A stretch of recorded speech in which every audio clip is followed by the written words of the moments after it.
Hello, my name is Sin Bagley, and I am reading The Skylark of Space by E. Doc Smith in collaboration with Lee Hawkins Garby, and this is Chapter 5. Chapter 5, Direct Action. Seaton and Crane spent some time developing the object compass. Crane made a number of these instruments mounted in gimbals so that the delicate needles were free to turn in any direction whatever. They are mounted upon jeweled bearings, but bearings made of such great strength that Seaton protested. "What's the use, Mart? You don't expect a watch to be treated like a stone crusher. That needle weighs less than half a gram. Why mount it as though it weighed 20 pounds? To be safe. Remember the acceleration the Lark will be capable of, and also that on some other worlds, which we hope to visit, this needle will weigh more than it does here." "That's right, Mart. I never thought of that. Anyway, we can't be too safe to suit me." When the compasses were done and the power through them had been adjusted to 1/1000th of a watt, the lowest they could maintain with accuracy, they focused each instrument upon one of a set of the most carefully weighted glass beads, ranging in size from a pinhead up to a large marble, and had the beads taken across the country by Shiro in order to test the sensitiveness and accuracy of these new instruments. The first test was made at a distance of 100 miles, the last at nearly 3,000. They found as they had expected that from the weight of the object and the time it took the needle to come to rest after being displaced from its line by a gentle tap of the finger, they could easily calculate the distance from the compass to the object. This fact pleased Crane immensely, as it gave him a sure means of navigation in space. The only objection to its use in measuring earthly distances was its extreme delicacy. The needle focused upon the smallest bead in the lot at a distance of 3,000 miles, coming to rest in little more than 1 second. The question of navigation solved, the two next devoted themselves to perfecting the explosive bullet, as Seaton called it. From his notes and equations, Seaton calculated the weight of copper necessary to exert the explosive force of 1 pound of nitroglycerin, and weighed out on the most delicate assay balance made various fractions and multiples of this amount of the treated copper, while Crane fitted up the bullets of automatic pistol cartridges to receive the charges and explode them on impact. They placed the blueprints and working notes in the safe, as usual, taking with them only those notes dealing with the object compass and the explosive bullet, upon which they were still working. No one except Shiro knew that their original tracings from which the blueprints had been made, and their final classified notes were always kept in the vault.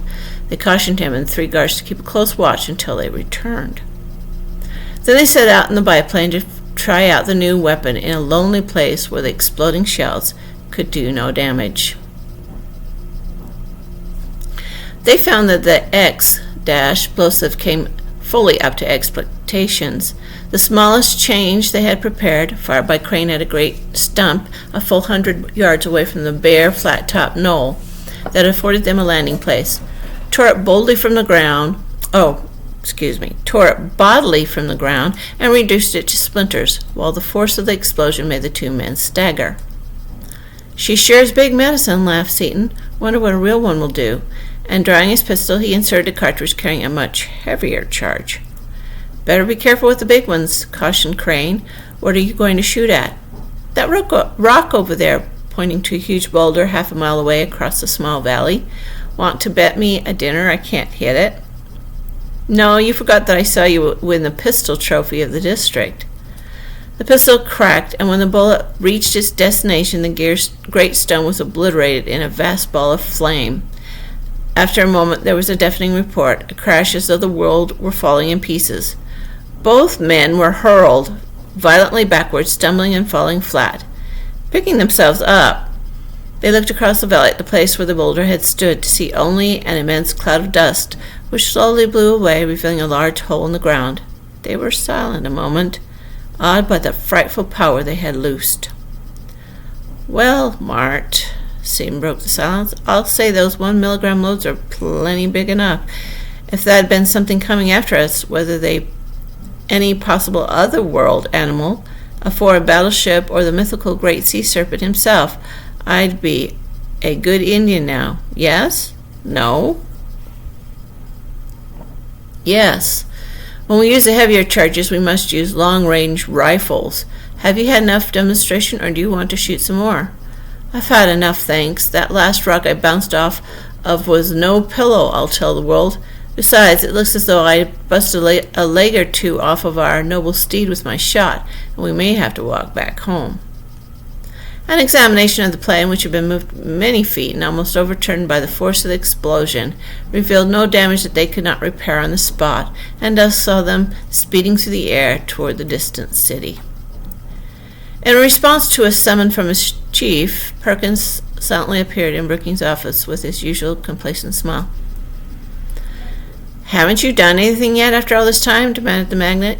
"We're getting tired of this delay." "I can't help it, Mr. Brookings," replied the subordinate. "They've got detectives from Prescott's all over the place. Our best men have been trying ever since the day of the explosion, but can't do a thing without resorting to violence. I went out there myself and looked them over without being seen. There isn't a man there with a record, and I haven't been able to, so far, to get anything on any one of them that we can use as a handle."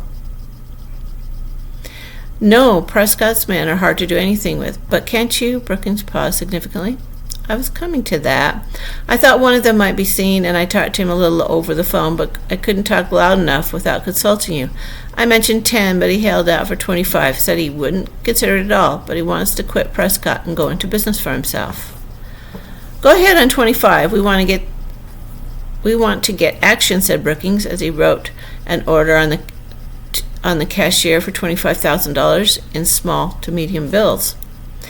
"That is cheap enough, considering that what Duchesne's rough stuff would probably cost. Report tomorrow about 4 over our private phone. So, no, I'll come down to the cafe. It's safer." The place referred to was the Perkins Cafe, a high-class restaurant on Pennsylvania Avenue, heavily patronized by the diplomatic, political, financial, and sporting circles of upper-class Washington. It was famous for its discreet waiters and for the absolutely private rooms. Many of its patrons knew of its unique telephone service, in which each call went through such a devious system of relays that any attempt to trace it was hopeless.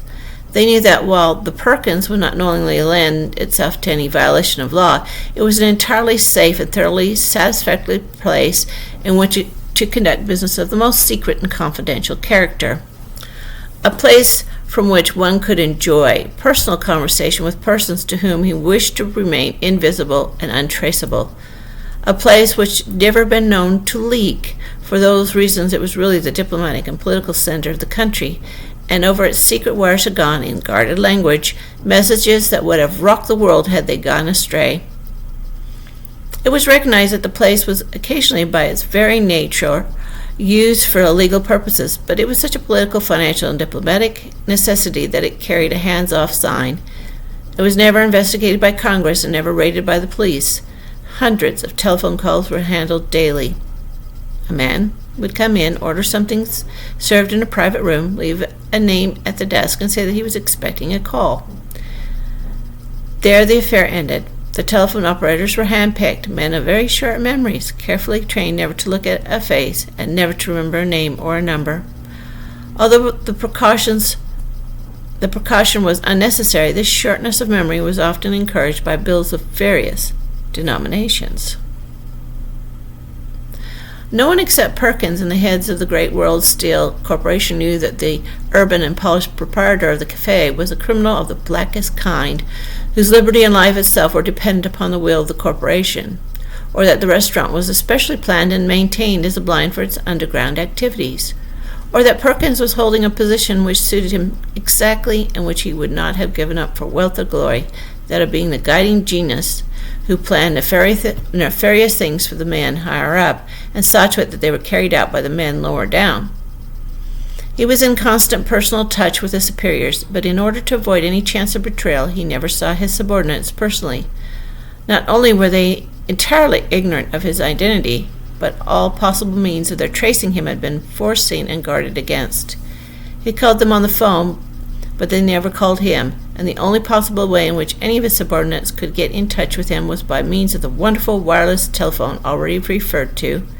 developed by a drug-crazed genius who had died shortly after it was perfected. It was a tiny instrument, no instruments in existence from which it was no larger than a watch, but of particularly unlimited range. The controlling central station, the few instruments in existence from which any instrument could be cut out, changed in tune, or totally destroyed at will, was in Perkins' office safe. A man entrusted with an unusually important job would receive from an unknown source an instrument with directions sufficient for its use. As soon as the job was done, he would find upon again attempting to use the telephone that its interior was so hopelessly wrecked that not even the most skilled artisan could reproduce what had once been.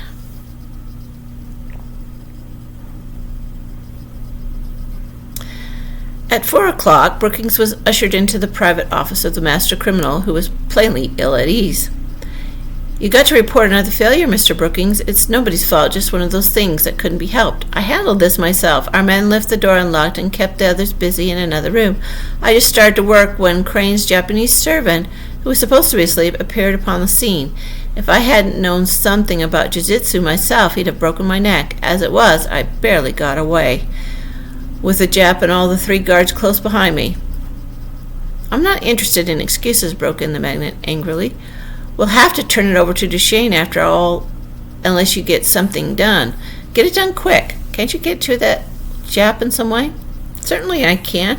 I never yet saw the man who couldn't be reached one way or another. I've had Sug Humphreys, the best fixer in the business, working on him all day, and he'll be neutral before night.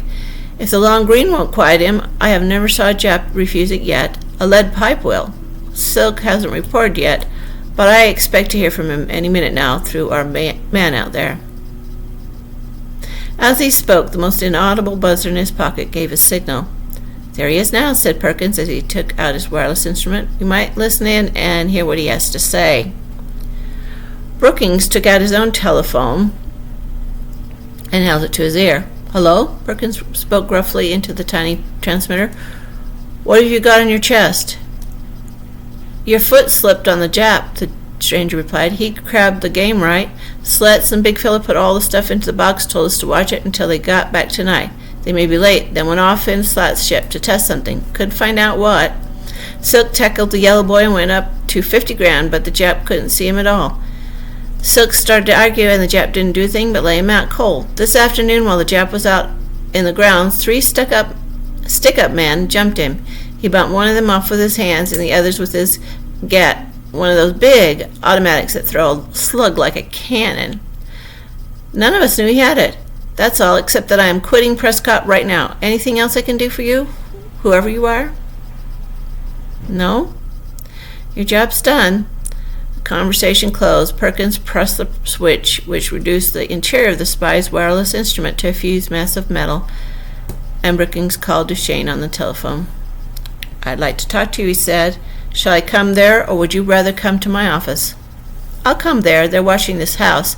They have 1 man in front and 1 in back, and a couple of detectophones in my rooms here, and have coupled onto this telephone. Don't worry," he continued calmly, as the other made an exclamation of dismay. "Talk ahead as loud as you please. I can't hear you. Do you think that those poor ignorant flat feet can show me anything about electricity? I'd shoot a jolt along their wires that would burn their ears off if it weren't my cue to act the innocent and absorbed scientist. As it is, the instruments are all registering dense silent. I'm deep and steady right now and can't be disturbed." "Can you get out?" "Certainly.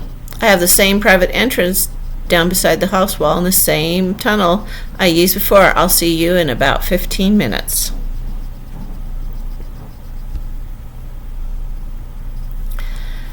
In Brookings' office, Duchesne told of the constant surveillance over him.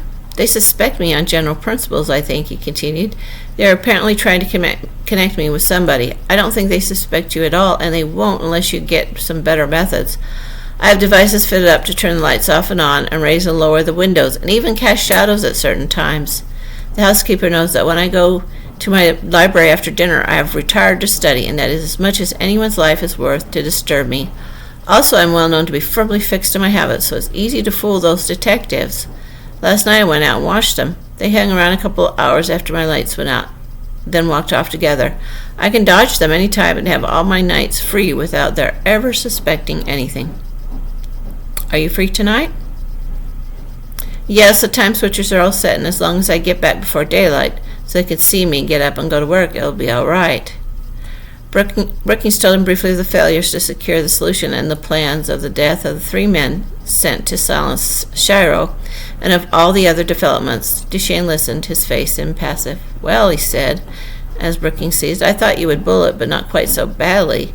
But there's no use whining now. I can't use my original plan of attack in force. As they are prepared, I might be able to stand us off until the police could arrive.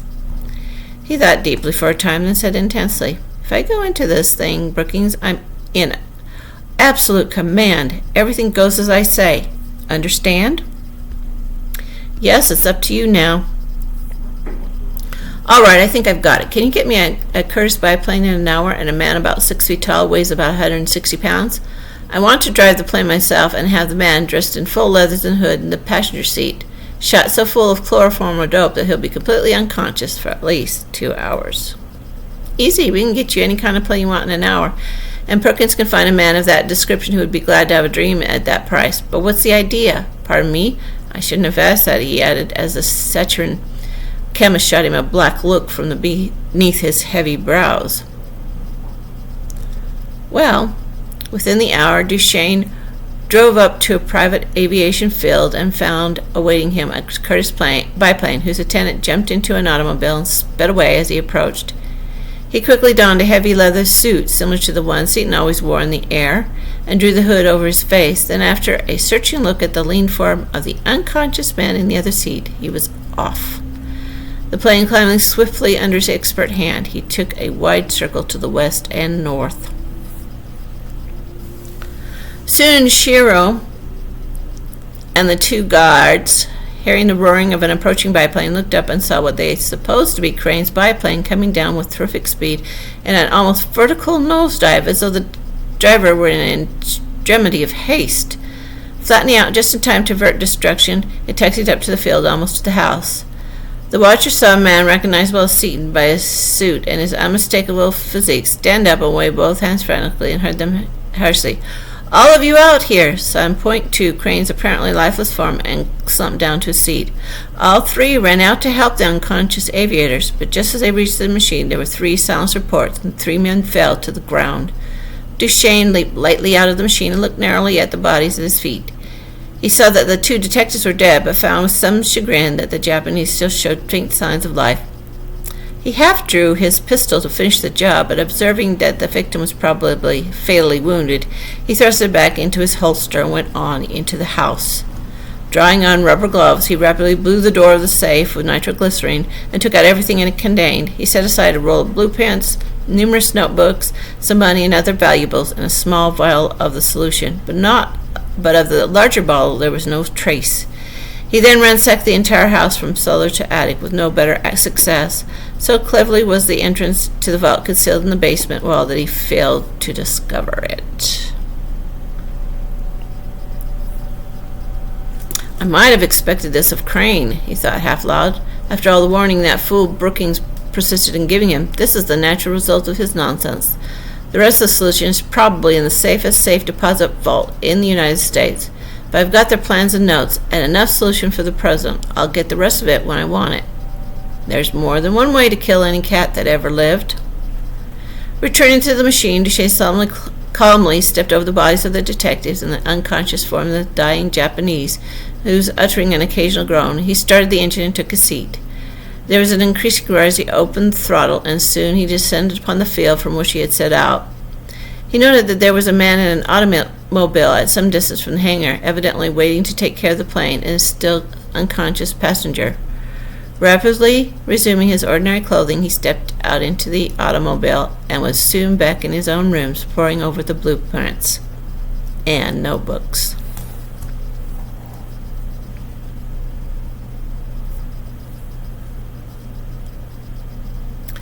Seaton and Crane both felt that something was wrong when they approached the landing field and saw the landing lights were not burning, as they were always kept lighted whenever the plane was abroad after dark. By the dim light of the old moon, Crane made a bumpy landing, and they sprang from their seats and hastened toward the house. As they neared it, they heard a faint moan and turned toward the sound. Seaton whipped out his electric torch with one hand and his automatic pistol with the other. At the sight that met their eyes, however, he hastily replaced the weapon and bent over Shiro, a touch assuring him that the other two were beyond the reach of help. Silently, they picked up the injured man and carried him gently into his own room, barely glancing at the wrecked safe on the way. Seaton applied first-aid treatment to the ghastly wound in Shiro's head, which both men supposed to be certainly fatal, while Crane called a noted surgeon, asking him to come at once. He then telephoned the coroner, the police, and finally Prescott, with whom he held a long conversation. Having done all in their power for the unfortunate man, they stood at his bedside, their anger all the more terrible for the fact that it was silent. Seaton stood with every muscle tense. He was seething with rage, his face purple and his eyes almost emitting sparks. His teeth clenched and the muscles of his jaw stood out in his hands in lumps. His right hand white knuckle gripped the butt of his pistol, while under his left the brass rail of the bed slowly bent under the intensity of his unconscious muscular effort. Crane stood still, apparently impassive, but with his face perfectly white, with every feature stern and cold as though cut from marble. Seaton was the first to speak. "Man," he gritted, his voice husky with fury. "A man who would leave another man alone to die after giving him that ain't a man, he's a thing. If Shiro dies and we can ever find out who did it, I'll shoot him with the biggest explosive charge I've got. No, I won't either. That'd be too sudden. I'll take him apart with my bare hands." "We will find him, Dick," Crane replied in a level, deadly voice entirely unlike his usual tone. "That is one thing money can do. We will get him if money, influence, and detectives can do it." The tension was relieved by the arrival of the surgeon and his two nurses, who set to work with the machine-like rapidity and precision of their highly specialized craft. After a few minutes of work completed, the surgeon turned to the two men who had been watching him so intently, with a smile upon his clean-shaven face. "Merely a scalp wound, Mr. Crane," he stated. He should recover consciousness in an hour or two, so." Then breaking in upon Seaton's exclamation, "It looks much worse than it really is. The bullet glanced off the skull instead of penetrating it, stunning him by the force of the blow. There's no indications that the brain is affected in any way. And while the affected area of the scalp is huge, it is a clean wound and should heal rapidly. He will probably be up and around in a couple of days, and by the time his hair grows again, he will not be able to find a scar."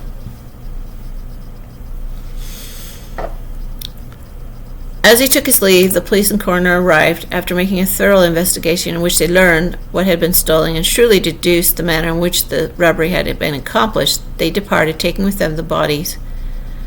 They were authorized by Crane to offer a reward of $1 million for information leading to the arrest and conviction of the murderer. After everyone except the nurses had gone, Crane showed them the rooms they were to occupy while caring for the wounded man. As the surgeon had foretold, Shiro soon recovered consciousness. After telling his story, he dropped into a deep sleep, and Seaton and Crane, after another telephonic conference with Prescott, retired for the rest of the night. And that's the end of Chapter 5.